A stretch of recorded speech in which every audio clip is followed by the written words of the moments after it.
Perfect.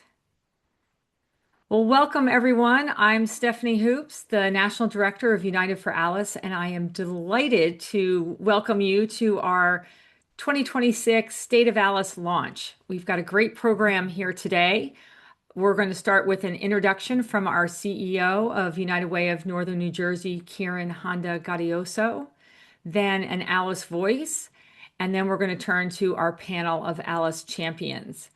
So with that, Kieran, can you give us an introduction to Alice? Good afternoon. Thank you, Stephanie. It's our pleasure to have this time with you all today. And I want to say a very, very big thanks to everyone that got us here, the entire Alice team, including the United for Alice team here at United Way in Northern New Jersey, all of our researchers, our writers, our editors, designers, all of our communication experts, everyone that is part of the team really, truly makes this happen. I also want to say a very, very special thanks to all of our research advisory committee members. We have over 350 experts representing many subject matters that all impact Alice in each of our 41 partner states. So big thanks to you. I'm pleased to have just a few minutes with you to kick off our webinar. This has been an exciting week for us here at United Way Northern New Jersey as we launched the 2026 State of Alice. And certainly for us here, many of us on the call, the webinar today, we're very familiar with Alice. But just as a reminder, right, Alice stands for Asset Limited, Income Constrained Employed. And it's those folks in our community who are often working yet struggling to make ends meet. And Alice represents the people we know, our friends, our neighbors, our family members, our coworkers at times, people that we rely on every day to help us get through our day and take care of each other. Alice is a mainstay of our economy.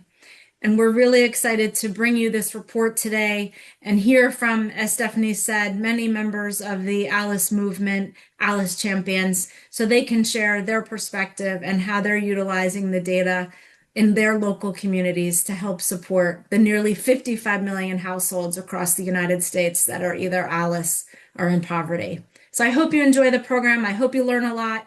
Please blow up the chat, give us your feedback, reach out to us afterwards, tell us what you're thinking, what you're doing, and how we can help. Thank you. Back to you, Steph. Awesome. Thanks, Kieran, and excited to get to our program. So to ground us, we have selected one of our many Alice voices that we collect on our website, alicevoices.org. And here's just one that we thought fit so beautifully to set up the rest of the program. So here's from Tiffany speaking about resilience amid hardship in Kansas. Hi, my name is Tiffany, and I know exactly what it's like to live as an Alice family. When my second child was born, the cost of childcare was higher than I could make at a job, so I stayed home. My husband worked full-time at an oil change shop, and he picked up scrap metal on the side just to bring in a little extra cash. I watched kids when I could, but we still had times when the paycheck was gone before payday. I knew exactly which bills had the cheapest late fees and which ones I could put off. We relied heavily on the food bank. I skipped meals, even though I have medical issues, just to make sure my kids never went hungry. Their clothes came from garage sales and thrift stores, but they always had what they needed. I used Pell Grants to take college classes during nap times and eventually earned my associate's degree 10 years after I finished high school. But the weight of poverty had already taken a toll on my marriage. As a single mom, I worked full-time overnights, cared for my kids during the day, and slept only a few hours at night when their dad was off work. I was always tired. It was actually a car accident that finally gave me a safety net and the unexpected settlement from it. I was able to buy a trailer home and a car outright, which moved me out of poverty and more securely into the Alice income level. Since then, I've earned my bachelor's degree and am now working on my master's. But even today, I still live within that Alice bracket. One bad event, like a medical bill, car repair, or a lost paycheck, could send me right back into poverty. And that's why the work the United Way does matter so much. Families like mine are doing everything we can, but we need a community that understands, supports, and creates opportunities to thrive. Hi, my name is Tiffany, and I know exactly Awesome. It's so beautiful, and we appreciate all the folks who have called in to our website and left their heartfelt message and experience. It really helps take some of the stigma away from being Alice, hearing other people's stories, and it also helps us with kind of shaking some of those stereotypes that Alice comes in all ages, race, ethnicities, household combinations, urban, rural, so many Alice stories, and it is reinforcing to share and uplift these important voices. So let's dig into the data. In our latest data is from 2024 with the American Community Survey year lag. We're reporting the latest available. And when you look at the traditional measure of financial hardship in our country, the federal poverty level, 13% of households are struggling. When you look at what it actually costs to live in every county in the country and compare it to income of families in that county, we find another 28, almost 29% of households are struggling. So in total, we have 54 million households below the Alice threshold. That's 41% of households. Just wanted to mention that the rates range across the country. The low is 31% below the threshold in North Dakota and 49% in Louisiana. We also see even more variation within states and even within counties. So as you get through hearing the overview, we hope you'll dig into your local community and find out exactly the level of financial hardship and some of the details that we're going to be sharing here. So this figure is one of my favorite. Y'all have probably heard before, but it sums up what we do. The blue column is the cost of living. This example is for a family of four in Calhoun, Michigan, which is kind of a mid-level in terms of expense across the country, also happens to be geographically in the middle of the country. And then we compare that, the yellow column, the full-time wages of two very common occupations, cooks and bank tellers. And so for a family of four, this adds up to almost $80,000 compared to the full-time wages, which is just over $60,000. And it's this gap of why we have so many Alice households. The gray bar on the far right is the federal poverty level at just over $31,000 for a family of four. And you can see how woefully inadequate that is to capturing what's really happening. And because this poverty level is the same number in every county across the country, it doesn't take into any of the variation in cost that we certainly see from Calhoun, Michigan to Manhattan to Mississippi. There's big differences, but there's also differences in the wages. And that's why this figure helps us capture both those costs and the wages and see where the gap is in each location. Next slide. So we've been tracking financial hardship for over 15 years now. And what we see in this figure is the dark blue line is the number of households below the federal poverty level. It's been relatively flat over that time period through economic good times and recovery, through different administrations, through the pandemic and recovery. And so that trend line shows us one story. When you look at that number of Alice households, the medium blue line, that number in hardship is ticking up through the same period. And again, this is what we are able to capture. And also, I'm sure what you're hearing on the ground, that increased frustration of folks who are working hard, trying to make ends meet, trying to do the right things, and yet falling behind. So in terms of overall increase, we see that the number of households from 2010 to 2024 is the increase was 15%. Poverty households increased by 3%. The percent of Alice households increased 23%. So again, this is what we're able to capture with our Alice measures. Next slide.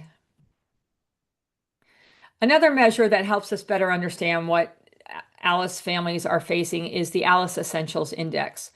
Here we track just the change in the cost of the items in that household survival budget: housing, childcare, food, transportation, healthcare, small technology line. And so those items are captured here in the Alice Essentials Index in the yellow line. The blue is the Consumer Price Index, or you might know it as CPI, and that's the goods and services that people of all incomes in urban areas purchase on a regular basis. Over 200 items are in that basket. And over that time period of 2007 to 2024, with a dotted line projecting 25 and 26, we see that the costs of those basic items are increasing faster than CPI. This matters in terms of understanding our economy. It also matters in understanding the power of wages. And so a lot of what we hear on the ground today is even workers who are getting small increases in their wages are frustrated because they take that increase to the grocery store and can't buy as much as they could 6 months ago, that the cost of those basics are outpacing increases in wages. And another place we see the impact of inflation is on benefits and things like Social Security. They're ticked up by a version of CPI. And in this example, we're looking at how does Social Security compare to the household survival budget. We see, of course, those costs and basics in the blue bar are increasing from 2010 to 2024. And while Social Security is increasing, it's not increasing enough to keep pace. And this puts a spotlight on a group that we're very concerned about. With the aging of the baby boomer generation, the number of households headed by someone 65 and older are increasing. And in fact, they're the fastest growing age group. They increased 50% from 2010 to 2024. But they're also the age group with the most substantial increase in the number below the ALICE threshold. So today across the country, we see 50%, half of seniors in the US below the ALICE threshold. So while Social Security gets many of those seniors above that federal poverty level, you can see here it doesn't get them to the household survival budget, and hence this growing group of ALICE. I'm excited to share some new workforce data. This is the first time that we're presenting data by industry sector. This figure shows the top 10 sectors by employment across the country, and we see ALICE is in all sectors.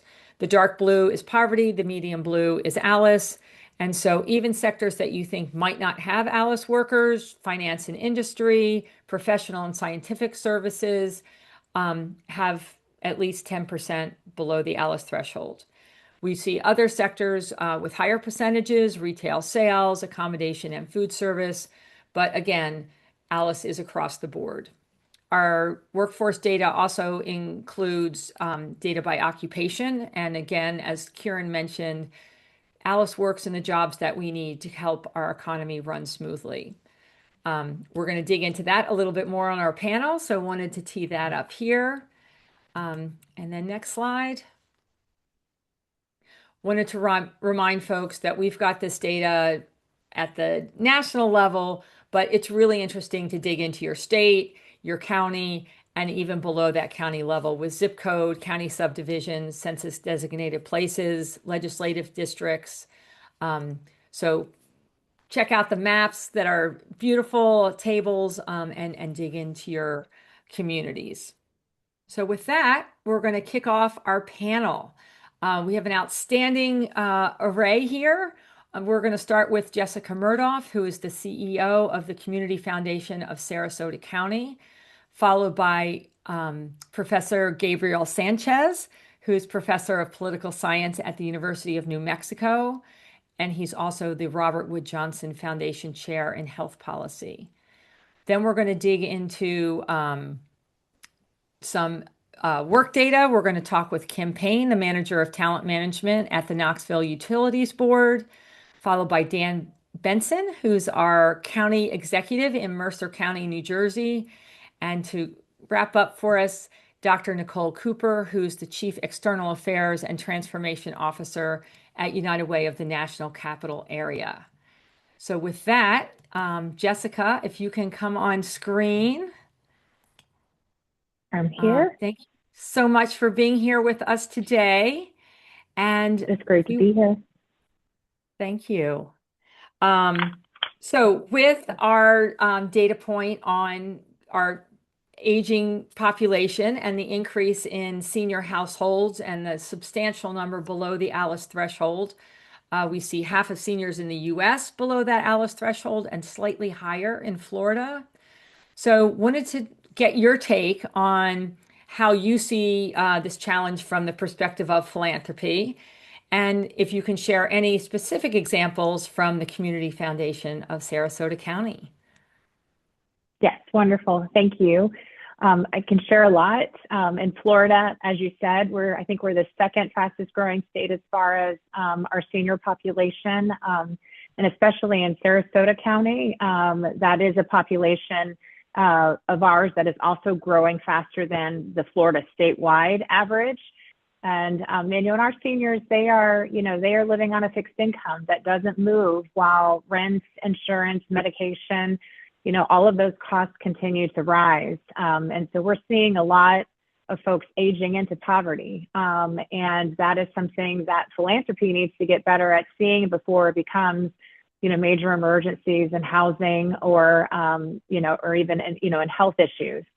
So the Community Foundation of Sarasota County, we're very fortunate that we've got a lot of really great partners and we work well together. So what I wanted to share was we have taken this approach in two different ways, from a systems level perspective as well as a household level perspective. From the systems level perspective, we commissioned, along with 4 other foundations, a Florida Housing Coalition 2025 plan. And we knew we couldn't build this plan by ourselves. We need to do this collaboratively. And we also knew this plan was important so that we could map out what we needed in the future, especially around housing, since this was one of the biggest challenges with our senior population. And so we knew this data would help us convene our public and private and nonprofit partners on what was needed. And so we fully identified and quantified the supply gap for us, which is our region needs 15,000 new affordable homes by 2035 to meet the current and projected need. And so our plan really got into the details of the demographics and the need and best practices and things that we could address. And I'm really pleased to say that even, since we have rolled out that study, we've even, us and other foundations have even invested in impact investing, affordable housing to help developers, along with our government partners and, and other private entities, in order to get some of these affordable housing projects off the ground. And we're continuing to look at opportunities to do that in the future. So that's the systems level piece, because housing is a big thing that cannot be solved by philanthropy alone. And we're really doing a good job, and really making sure that we have quantified and have the research around what we need to do, as well as the plan for how we're going to tackle it together. On the household level, this is something that I'm very proud that our foundation does. We have a program called Season of Sharing. And this has been our safety net program since 2000. Our Season of Sharing is a fundraising initiative that we do annually. And what it does is it pays bills directly for households throughout our region, whether it's rent, a utility, a car repair, anything, before it cascades into an eviction or something worse. More than $42 million has been distributed since the inception of the program, helping more than 50,000 households across our region really stay housed with dignity and with that support. And it's, for an ALICE senior who is one unexpected expense away from a crisis, this has been a lifeline for so many. And the demands on this program continue to grow each year, but I'm so grateful that our community continues to rally behind it and support it in such big ways. So those are two things that our foundation is doing and how we're supporting our seniors. And I'm thrilled to answer any questions, Stephanie, that or add on to anything that you'd like me to. Yeah, that is awesome. And I love the systems level approach as well as the household level. And, thinking about the other philanthropists who are on the webinar, like any best practices or tips that lessons learned that you all have had that could help them think about how they can participate and help Alice in their communities. Well, I think that it's really around I think there's a lot of United Ways and other funders on this call. And I think the power of collaborating and convening and being on the same page is probably one of the most effective things that we can do. I just went to Greenville, South Carolina with a lot of our community partners to really learn about what their city did around their future development, especially around housing, and the same type of recommendations were given there that we're trying to do here is making sure that we're singing from the same song sheet and supporting what that long-term vision is. Because if we're not all aligned on how, like, what the issue is and how we're going to get there, it makes it that much harder to achieve the goals. And so I can say that our funder community here is very much aligned and speaks the same language and creating plans together and each talking about how we're going to contribute, what we're going to contribute, and how we're going to work together to make this happen. And I would also just suggest too, is that you can also find some really amazing and maybe some unexpected partnerships in these. For us, we have a for-profit affordable housing builder, and he's been amazing. He can build for less, for about 40% less than typical developers, and it's because he has construction in-house, he has repeatable designs, obsessive cost control, and he passes those savings on to the renters. It's all, and he has a nonprofit arm to his work as well. But they have really moved the needle or beginning to move the needle as far as affordable housing is concerned across our region. So it's been wonderful to have a for-profit partner who really gets it, and actually a for-profit partner that we said we would love to invest with. And so we know, and all of you know that solving these big problems doesn't mean we do it all by ourselves. It's working with partners, working with our partners that we work with on a daily basis, and then also finding new partners who are doing really innovative things that can really have a big impact.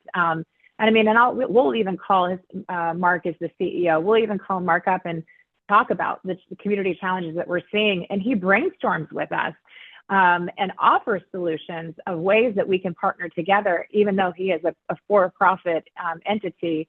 And we're a foundation. I think, just really seeking out the right partners to bring to the table to address these issues collaboratively and collectively is critically important. And it doesn't mean that we always agree all the time, but we are all aligned on how we're going to make this work and how we're going to make it happen and in it for the long haul. And that's what I'm really proud of in our region. Yeah, I really admire what you're doing. Housing is the hardest nugget to crack. It's the biggest item in Alice's survival budget. And it, as you said, is very hard to tackle alone. So I often see what philanthropy can do in addition to putting in funding, but can also help with the strategic planning. And sometimes philanthropy can be the glue.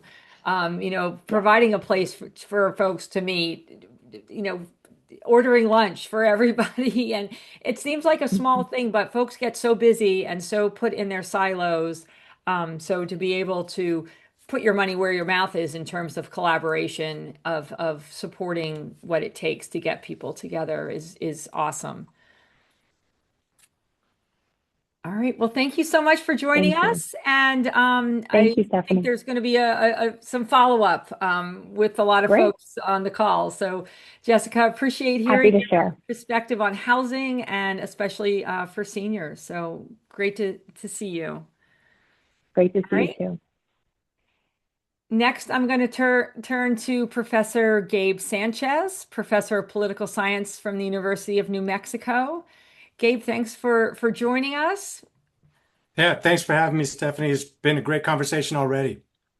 And I wanted to point out that Gabe also served as one of our research advisory committee members in New Mexico, so has really dug into our data and a methodology. So we're delighted to have you. And sorry, these segments are short, but we're trying to cover a wide range. So we wanted to dig a little bit more into the demographics. And so we just heard about seniors, but as you know, the ALICE data is also available by age, race, ethnicity, household composition, and urban rural. So looking at the 2026 data, what stands out to you? Yeah, and I'll say, as you noted, these segments are intended to be quick, so that this could be like probably a semester-long course for folks because the data is so rich. But I'll hit on a few high points that hopefully are useful to folks across the country, and I'll highlight some New Mexico perspective because obviously I know that data pretty well. All of this jives with what we see nationally, however, in the ALICE data.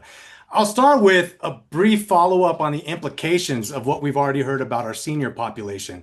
My wife happens to be the director of senior affairs out here in the city of Albuquerque, so I consider myself through osmosis a little bit of an expert on the population. So given the trends that you already saw regarding seniors, just a couple of things that we want to note.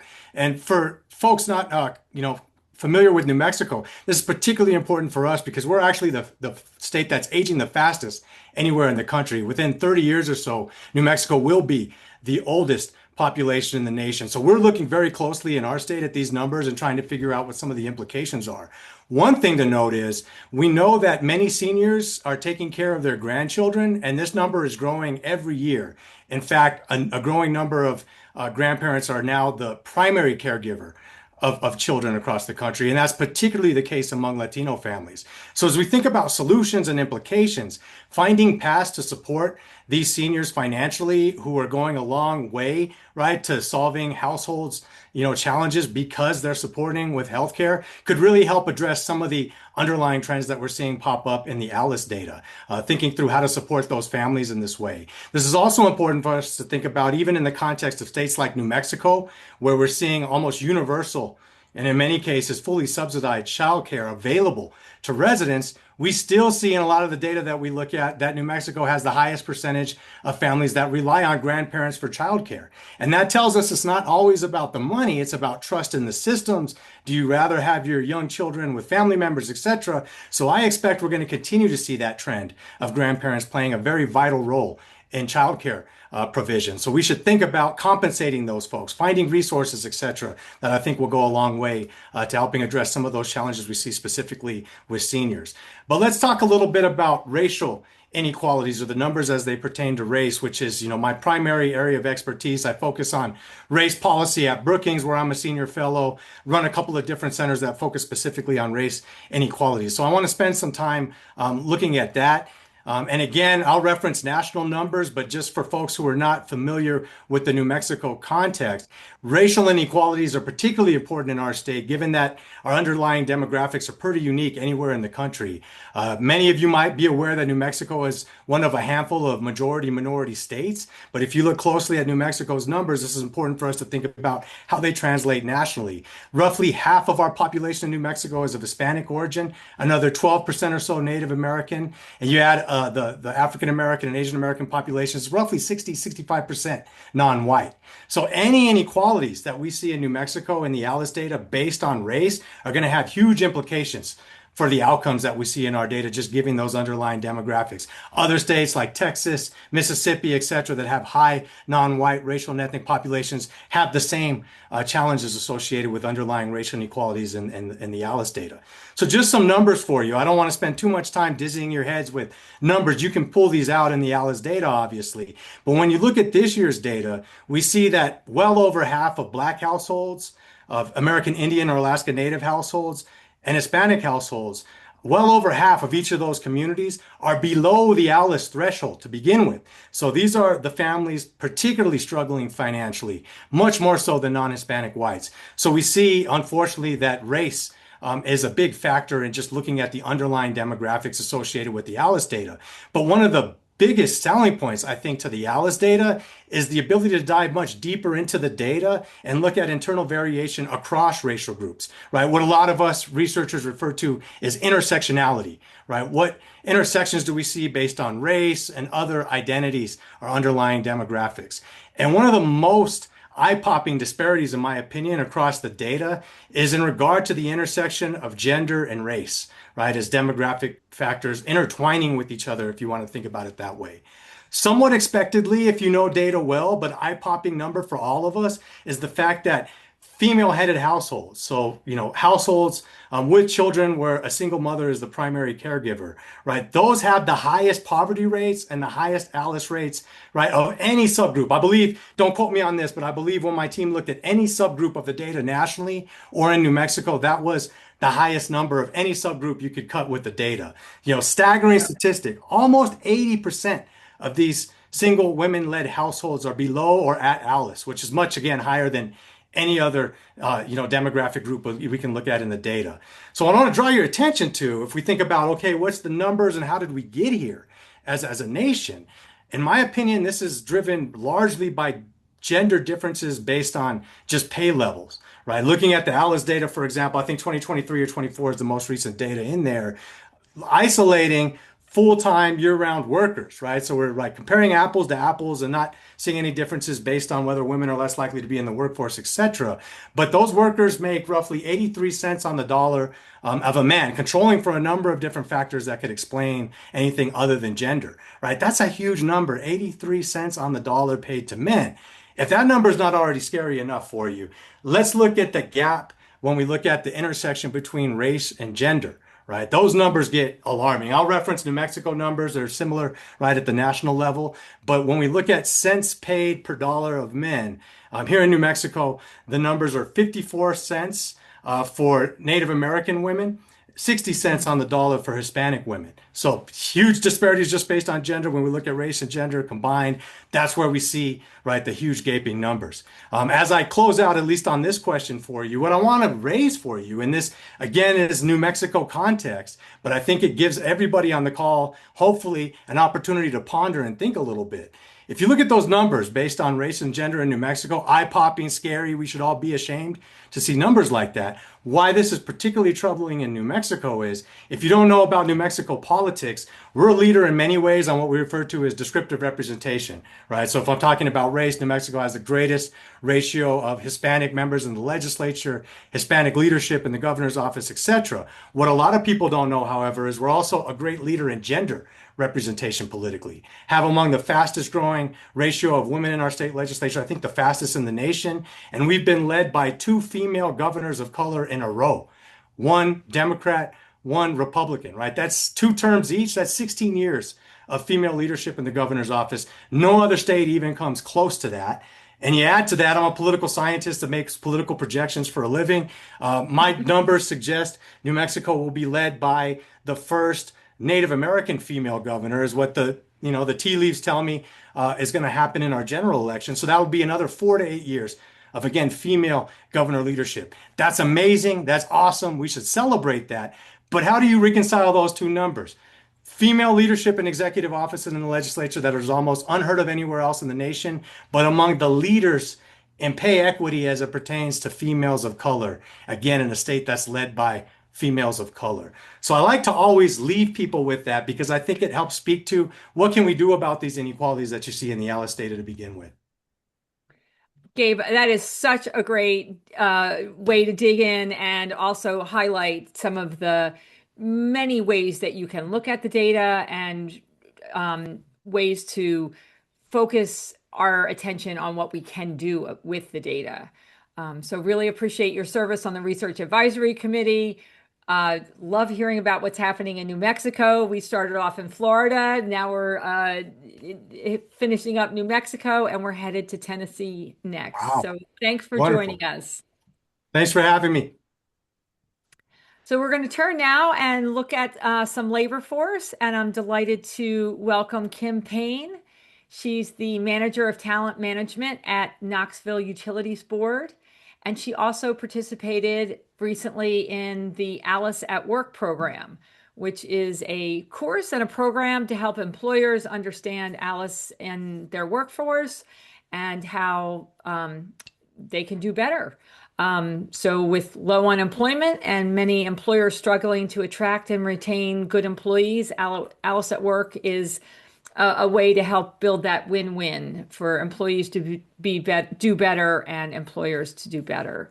So Kim, we're delighted to have you, and we wanted to, ask you a little bit about your experience with Alice at Work. I think folks are going to be really interested in what, you're doing, why you came to the table, and then, maybe some thoughts on what companies can do more broadly.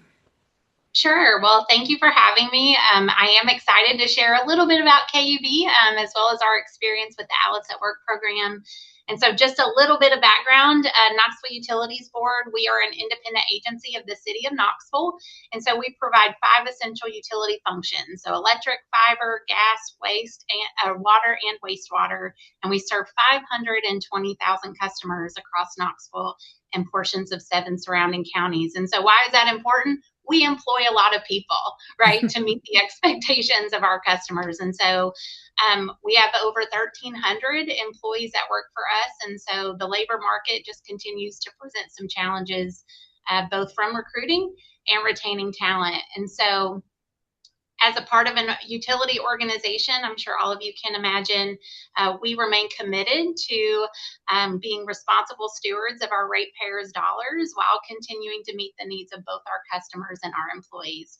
So we are in a unique situation that Alice employees present themselves not only in our workforce, but also in the communities that we support. And so we have a lot of customers additionally that fall into this space. One of our challenges that's pretty significant, or we've spent a lot of time on, is that nearly 50% of our workforce has been with our organization for less than 5 years. And so it's created a bit of a challenge for us in terms of knowledge transfer from our highly experienced and longer tenured employees. We have a significant population that are about to retire. I know we were just speaking about some of the senior demographics. And it takes a significant time in certain positions to really get individuals up to speed. And so trying to identify ways to grow that tenure and retain those employees is really important to us. We've also really been intentional about developing competitive compensation strategies for hard to fill positions, particularly as we compete for talent in some of those specialized roles and support functions that are high in demand across other industries. And so why Alice at Work resonated with us. Our employee campaign manager, I believe they're called ECMs, they engaged with us in our HR department. And so we were able to attend this Alice at Work program. It was really neat to see kind of how it reflected the reality that we see both within our workforce and our communities that we serve. Many individuals are employed and obviously working hard every day, yet still facing challenges to meet those basic living expenses, including utilities. And so this program has helped us better understand this population and identify opportunities that we have the ability to provide some meaningful support to them. And so additionally, we had the opportunity to meet and network with several other nonprofit organizations within the Knoxville area and kind of trade a little bit of secrets, right? So I was able to meet with another partner and talk to them about some of the training that we were going to start implementing and the concepts and modules that we were leveraging. One of the things we were hearing through the Alice at Work program, as well as throughout our survey processes, is just that opportunity to professionally develop themselves and also being able to weave that into a work day. And if there were opportunities for us to work with them on that. And so that was something exciting that we were able to partner on together. Would not have met this individual had it not been for this program. And so I think it was a really neat opportunity. We continue to engage with each other. And so that's been a lot of fun. Probably in terms of most significant outcomes, we really increased our awareness. I'll be completely transparent, I was not even aware of this term until we started looking into this program and understanding what it meant. And so while many other employee populations kind of naturally receive some attention, these are individuals that are often less visible. And so trying to become more aware of their experiences and their needs has been helpful.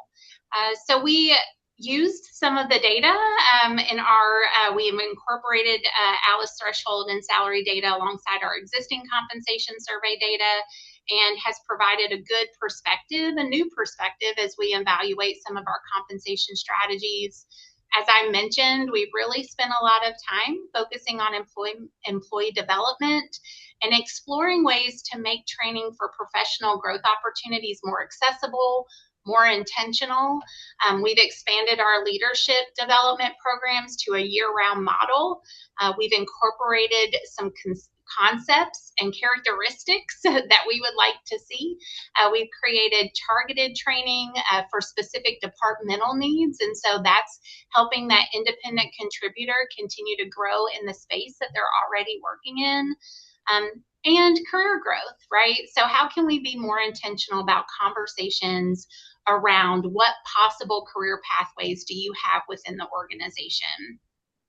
We've increased communication about resources that are already available. So we have a robust employee assistance program and many resources available in that space, as well as our educational assistance offerings and how that can be leveraged to help support people who want to continue their education. Financial wellness came out. So we've become kind of focused and put a little bit of a greater emphasis on that. We recently rolled out Ramsey Smart Dollar, providing all employees access to that financial education and planning resources.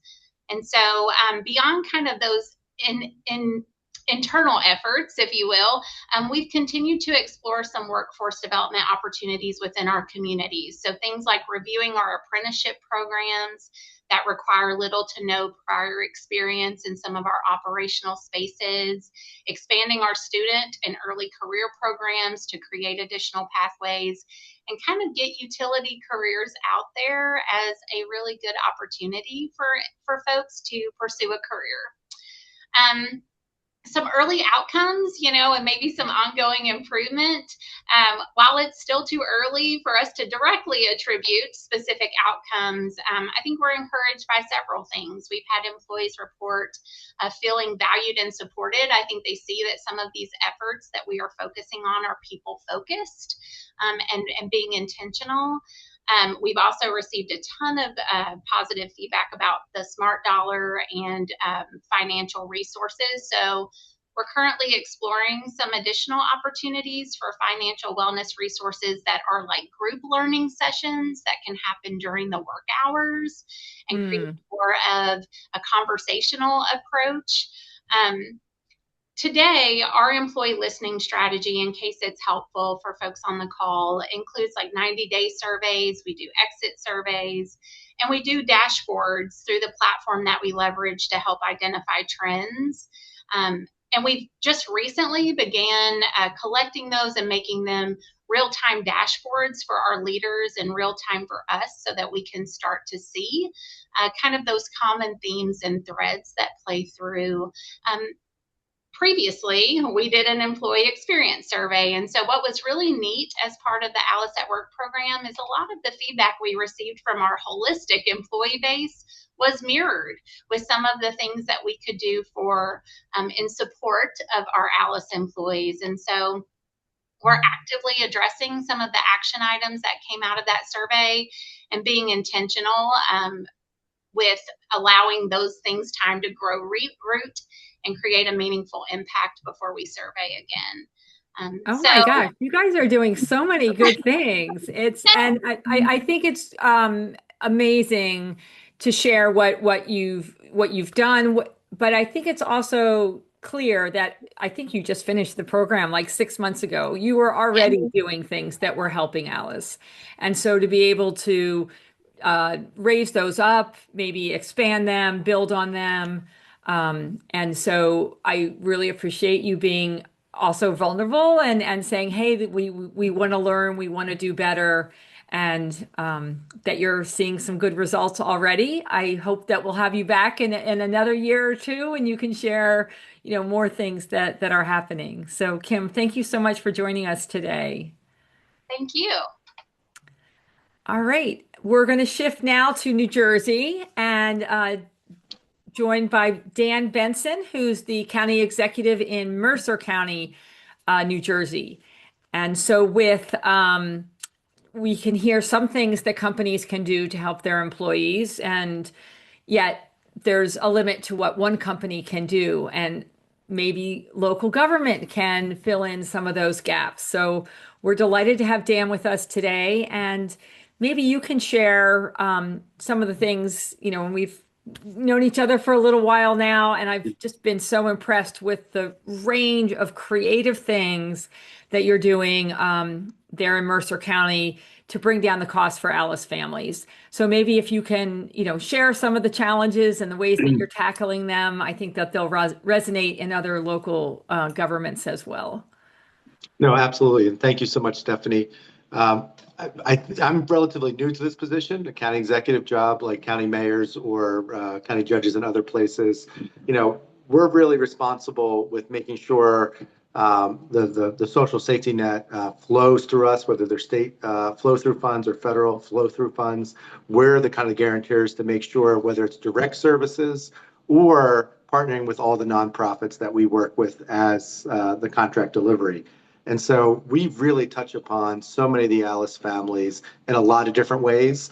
But since I've come into office, the three things we focused on was really food, transportation, and housing. And so on the food side, we took what was remaining of our COVID dollars and created an Office of Food Security, which made sure that food insecurity was at the top of the list whenever we were meeting with each of those contract nonprofits that were delivering direct services, but also made sure that we had our Office of Employment and Training at the table, recognizing that there was disruptions in SNAP and new work requirements coming on, making sure our community college was on board as well, so that as folks that were coming off, we could put them or had a new work requirement that they had never had before, getting them into ESL programs and other CTE programs so that, one, they're not losing benefits, but two, actually get to a place where they can have opportunities for higher incomes. Working with all of our nonprofits, recognizing that there are Alice families working for us at the county and really understanding what their needs are and doing a salary review to decide how do we raise up the lowest side of our income in our own employees. And having that same conversation with a number of our nonprofits so that we can adjust our contracts with them to ensure that not only while they're serving Alice families, they're serving their own employees as well, which is always an issue that we've seen for coming up in a lot of the discussions with our partners. Yeah, we also right. used the COVID dollars to expand the capacity of our primary food hub from our food banks that was distributing funds to food to everyone else, recognizing that the demand, particularly for families, was growing, and looking at it more than just supplemental, providing additional funds to all food pantries to try to provide more nutritious options and fresh meat, something that often was not being provided, which meant we were providing funds for refrigeration units in some cases, in some of the medium-sized food pantries in our county community. We're about 375,000, and our capital city for the state is in that, and it's about 95,000. So the next place was in housing. And what we saw was the need for housing is just great. It's greater even than what our county can help provide. The city itself was doing a great job of working with for-profit and non-for-profit developers that were doing larger scale development. What we were trying to fill in was as a finance agency through our improvement authority, oftentimes providing short-term financing from the start of a project until all of the units are filled, and then they can recapitalize and no longer need us. So that short-term financing was key for-profit affordable housing development. And then for the nonprofits, providing gap funding. Oftentimes projects, because the expenses and cost of building has gone up, recognizing that there may be a gap where they can't get from commercial loans or from the state financing. The county can step in to make sure that project actually occurs. And then lastly, as an infill developer, we have done a number of economic development projects in an area, but recognized that there are private entities that are acquiring and holding on to vacant properties that are not being maintained. And while the city can provide fines, they don't have the capacity to either take ownership of those buildings or engage in eminent domain or other things to bring those back onto the market for housing, rather than waiting till the house falls down or needs to be demolished.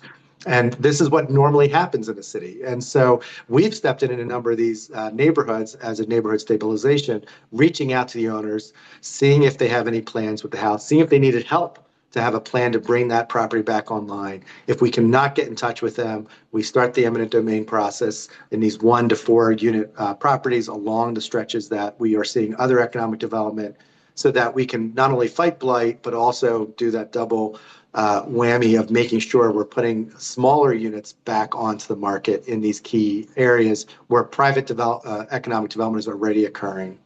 And the last and most important thing is in transportation. What we have found in our So capital I city. got a minute on transportation, but It's real transportation short. is so important. So go. Yeah, and this one we're really proud of. What we recognized was in the capital city of Trenton, 30% of folks did not own a car or have reliable transportation. So taking a page out of Uber and Lyft, we worked with a local nonprofit, Aisles, who purchased electric vehicles and found drivers. So rather than an independent contractor model, actually a salaried model where they're doing the driving and on demand in the core, getting folks to employment, to healthcare, picking up from childcare, on demand for really low cost drives through monies from the county as well as from the state initially. And this has just continued to be taking off, and we're seeing such a huge there. And then the last piece is connecting employment in our urban areas to the warehouses that are along our commercial corridor. And the big thing we learned was most of our transportation was county-based, so we didn't leave the county. We learned that there was 2 major employers just outside of our county border. When we expanded outside our transportation employment shuttle, beyond our borders, we actually saw our ridership increase by 40% just to hit those few employers that were just less than 5 miles from our border. So just thinking outside the box and recognizing that our residents need to get to employment outside of our county, we kind of bent the rules a little bit and figured out how to meet that need. That's fantastic. And so many great lessons here for folks on the call. Everybody lives in a county with these challenges around food, transportation, and housing. Probably slightly different compositions, but wonderful examples. So Dan, thank you for sharing. Really appreciate hearing from you today. And now we're turning to Dr. Nicole Cooper, the Chief External Affairs and Transformation Officer at United Way of the National Capital Area, who's been a longtime great partner. And so, Nicole, I am so delighted to have you share. Here's a United Way that's been thinking about Alice, been running programs for Alice, really working with your communities on what you can do better. And one of the things I'm impressed with is how you're embedding that into your strategic planning. So we're seeing the number of Alice households continuing to increase across the country.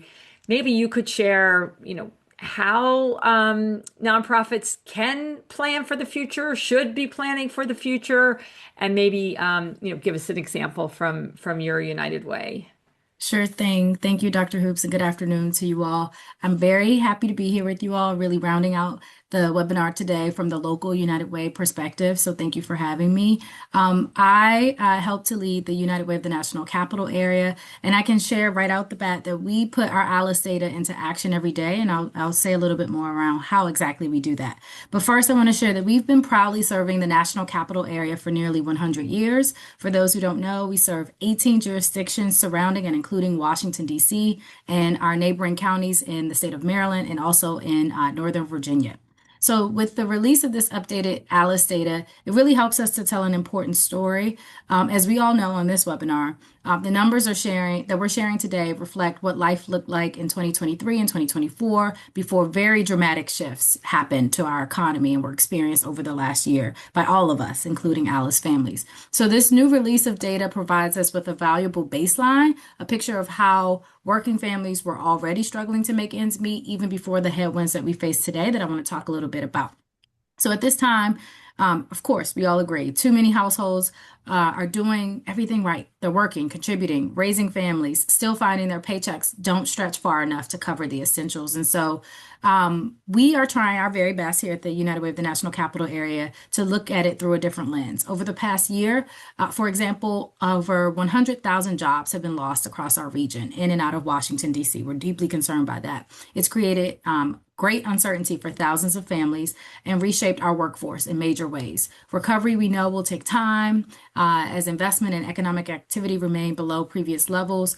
And yet, this is not a story of decline, all told. It's a story of resilience. This period has been uncomfortable, and in many ways, it will continue to be. But our families, our employers, our nonprofits, and the communities that we're all representing on this call are adapting in meaningful ways here in our region. We're beginning to see some signs of stabilization and opportunities to move forward. And I want to talk to you a bit more about that. So specifically around the question of what can nonprofits do? I would say this, that nonprofits and local United Ways need to view this as a moment that requires clarity and long-term strategizing to plan for the future. Take a beat. Of course, take into account what's happening outside of our walls, but really take this time to plan and think about what should come next and how clear is our signal amid the noise when we emerge on the other side of this, what we're experiencing. And so I would say this, that now is the time to sharpen our message, to strengthen our partnerships, and to stay focused on the communities we serve and the ever-increasing needs of ALICE. Here at the United Way of the National Capital Area, we believe that planning for the future means staying grounded in what matters most while also being willing to evolve. And we're evolving a lot. We're pivoting a lot these days on how we deliver. So for us across the greater Washington region, including Maryland, DC, and Virginia, we are thinking about our how a bit more. Not the what. We know what the what is, who we need to serve, but how will we do that? And what are the most urgent needs? We're thinking about the long game. And as we have done our strategic planning over the last year, we've created what we call our commitment, how we show up for communities through strategic partnerships, responsive programs, and policy and advocacy. We have a whole new set of strategies, 4 strategic priorities really that are designed with ALICE at the heart and with community and equity at the heart. And with that new strategic plan, we're deepening our community impact programs. We're creating what we call, as an innovative approach in light of what we're seeing, the United Way of the National Capital Area Community Impact Zones, because we know we can't touch every single community within our footprint equally, not at a time like this one with scarce resources that are we're all collectively experiencing. And so our goal has become for the next 3 years with what we're seeing for 70% of the individuals that are served through our United Way NCA community impact zones, as informed by ALICE data, that those folks reached by our programs will move toward financial security. That's our goal. We're also building a very strong public policy agenda, a new public policy agenda in light of what's happening that reflects our priorities for the community. We're strengthening our awareness and our engagement. We're thinking about how we elevate the ALICE households and the needs of ALICE until it becomes a household name here in our region, at least, and certainly at the national level. We're thinking every day about how best to diversify our revenues to secure more multi-year partnerships, not just the one-year investments in our great work. And we're putting ALICE data to use. We're sharing it with all audiences. And I would say this, that the needs are significant, but so is our ability to respond and really help our ALICE neighbors. So that's what I'd like to share today around what's happening here in the greater Washington National Capital Area. Thank you for having me. Nicole, that is such a perfect wrap up. Thank you so much. And I think your example from a nonprofit perspective, as well as our previous speakers, provide examples of hope, that there are so many different ways that we can make a difference for ALICE, different programs, different policies, different stakeholders, and yet we're much more powerful when we work together. Collaboration, knock down those silos, talk to each other, and put these incredibly valuable resources together, rowing in the same direction. So I encourage all of you to think about what your role can be to make a difference for Alice. We all have something that we can contribute. So we hope that you'll start by checking out the data on our website, unitedforalice.org. Get informed, understand your state and local area, but then get inspired by these amazing speakers as well as our Alice in Action.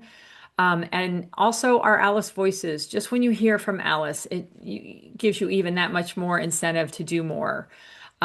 Because ultimately our message is that we all do better when Alice does better. So I know that we're doing a lot right now. We can do more. It's time to step up. Thank you for joining us today and look forward to working with you throughout the year.